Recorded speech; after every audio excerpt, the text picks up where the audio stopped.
The EPA didn't always save American trucking. Sometimes it gutted it. And the engine that proves that point is still running on every continent except the one it was built for. That engine is the Caterpillar 3406. And what happened to it is one of the most overlooked stories in American industrial history. Because it didn't just disappear, it got pushed out. And the guys who understood what was lost have been keeping these things alive ever since. Nearly 575,000 of these engines were sold worldwide. At its peak, CAT owned almost 30% of the entire American Class 8 truck engine market. Truckers didn't just prefer the 3406, they argued for it at truck stops like it was a religion. And then it was gone. This is the story of how the Caterpillar 3406 conquered American highways and how it lost them forever. Stick around for this one, because by the end you are going to understand why some of the most knowledgeable truckers in America still will not let go of an engine that has been out of American highways for over a decade. Subscribe now and hit that notification bell so you do not miss anything. Now, let us get into it.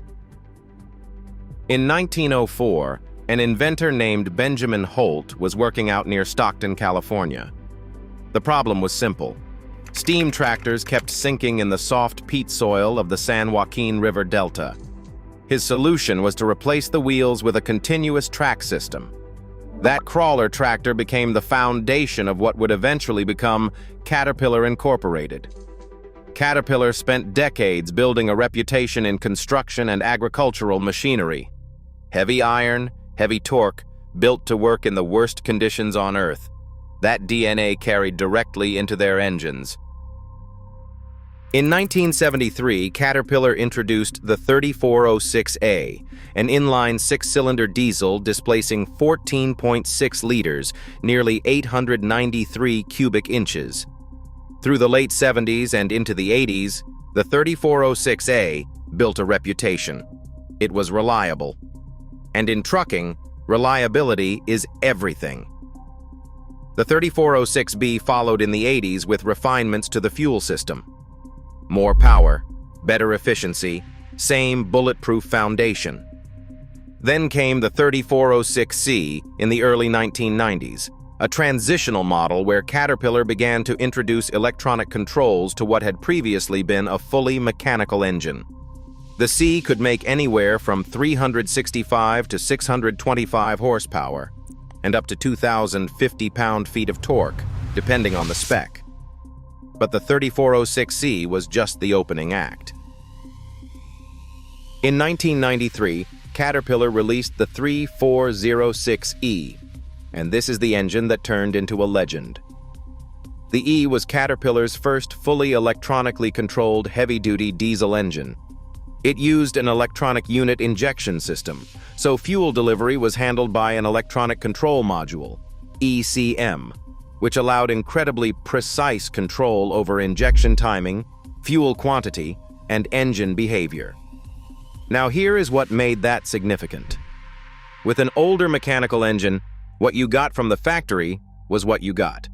The 3406E's ECM meant the engine could be tuned. Truckers discovered very quickly that with some simple ECM adjustments, nothing requiring physical modifications, you could push a 3406E into 600-plus horsepower territory. That's a hot rod in a semi. That's a Class 8 truck that would pull mountains. Officially, the 3406E was rated from 435 to 550 horsepower in most on-highway configurations, producing up to 1,850 pound-feet of torque. But the platform had headroom. Marine versions were rated up to 800 horsepower using the same basic engine architecture. And the foundation? Still that massive cast iron block. Still forged steel components throughout. The E combined the mechanical toughness of its predecessors with the precision of modern electronics. Truckers called it the best of both worlds. At truck stops across America in the mid to late 1990s, the 3406E was the engine to spec. If you were talking to a driver about what was under his hood and he said Cat 3406E, that conversation was over. You already knew his truck ran right. By 2006, Caterpillar was the #1 Class 8 engine manufacturer in the United States, holding nearly 30% market share, with over 81,000 new engines registered in a single year. 3 decades of building trust. An engine that demanded nothing but oil changes and respect, and an operator base that swore by it. That's what Caterpillar had. Before we get into how all of this fell apart, hit the subscribe button. We cover the kind of industrial history that does not make the front page but absolutely should. Now back to the 3406. In 1990, amendments to the Clean Air Act put diesel engine manufacturers on notice. Starting with 1994 model year engines, emissions limits were coming down, and they were not going to stop there. Tighter standards hit again for 2004 models, then they tightened again for 2007, and once more in 2010. Each new round was not a minor adjustment. It was a complete rethinking of how diesel combustion had to work. The EPA wanted nitrogen oxide and particulate matter reduced to levels that the engines of the 90s simply could not meet in their existing form.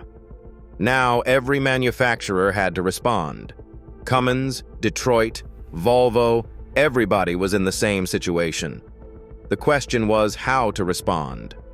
Most manufacturers went with exhaust gas recirculation, EGR, which recirculates a portion of exhaust gas back into the combustion chamber to lower peak combustion temperatures and cut nitrogen oxide output. Caterpillar refused to use it. Instead, CAT developed their own approach called ACERT, Advanced Combustion Emissions Reduction Technology. Rather than EGR, which is exhaust gas recirculation, ACERT used a series of extremely precise multiple fuel injections per cycle to manage combustion temperature and reduce emissions from inside the combustion process itself, rather than treating the exhaust after the fact. On paper, it was elegant. Caterpillar had always prided itself on engineering solutions that went in a different direction from everyone else.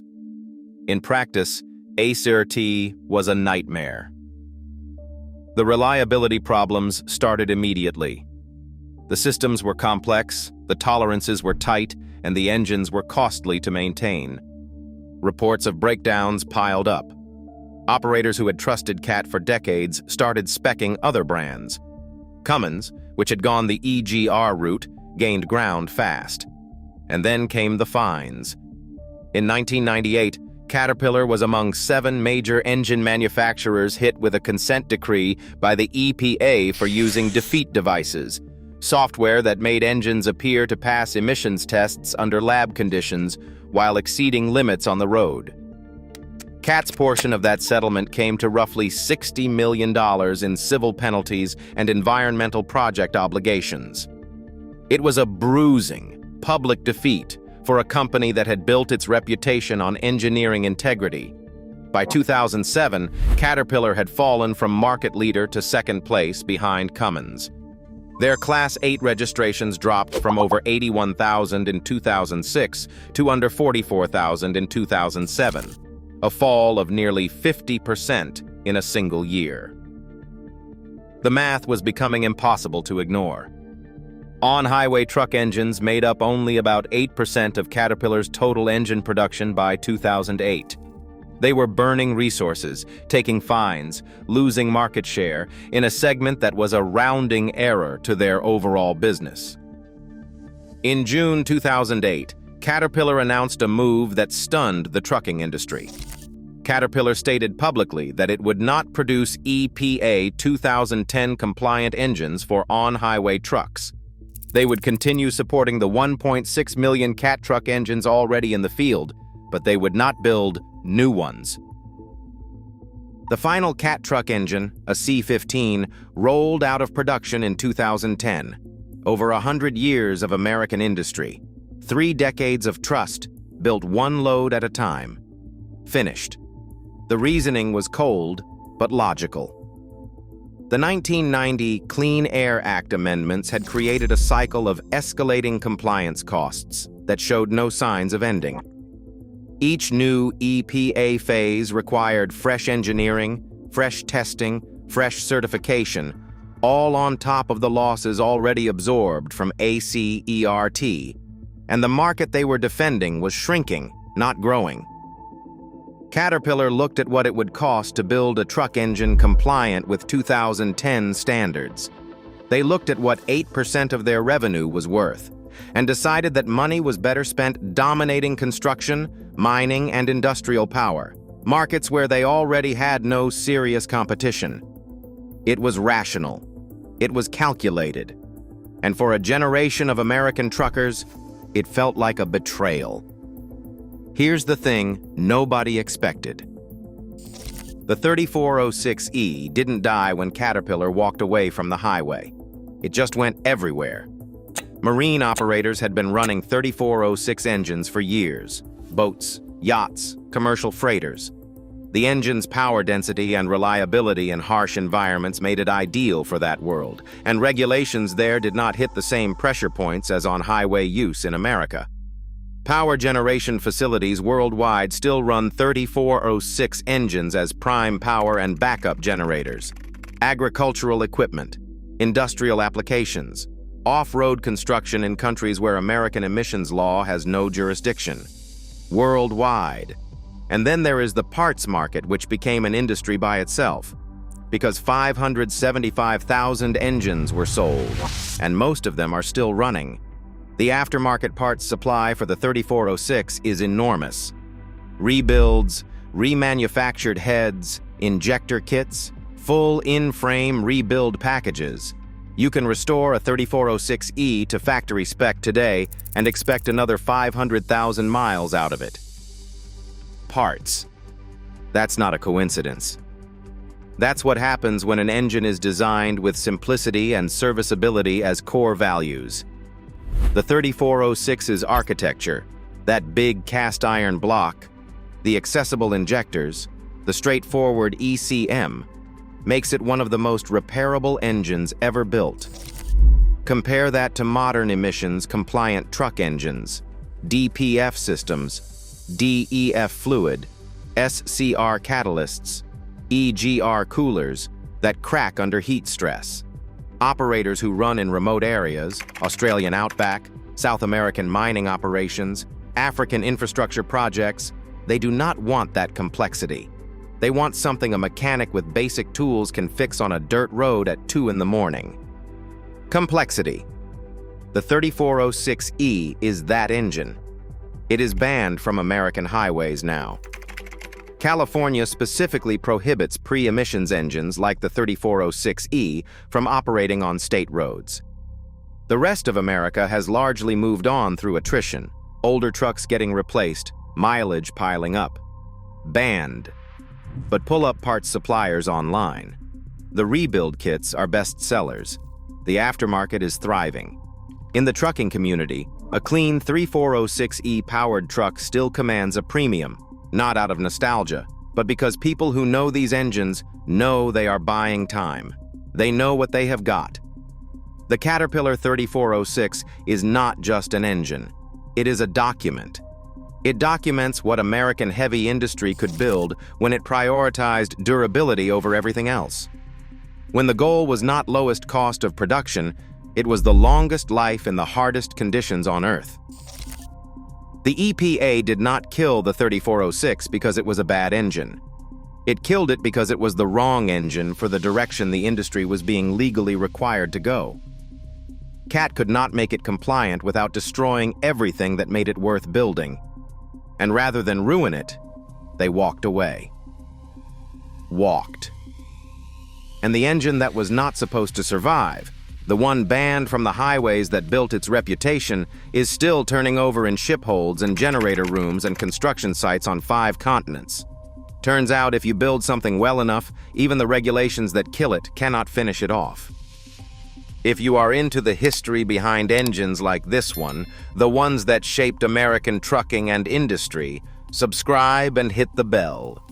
We have more of these stories coming your way.